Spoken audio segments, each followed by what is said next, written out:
জনাব সাইদী সাহেবের চোখ দিয়ে যে অশ্রু এই জমিনে পড়েছে, তার দাড়ি মোবারক থেকে শুরু করে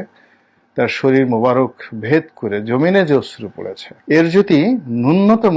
মূল্য থাকে তাহলে শেখ হাসিনার পতন এই সাইদির অভিশাপের কারণেই হবে। এবং যে রুমটিতে আমাকে স্থান দেওয়া হলো,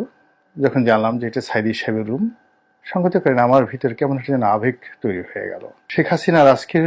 পতন, জামাতের সাবেক নেতা শহীদ আব্দুল কাদের মোল্লা এবং কারারুদ্ধ অবস্থায়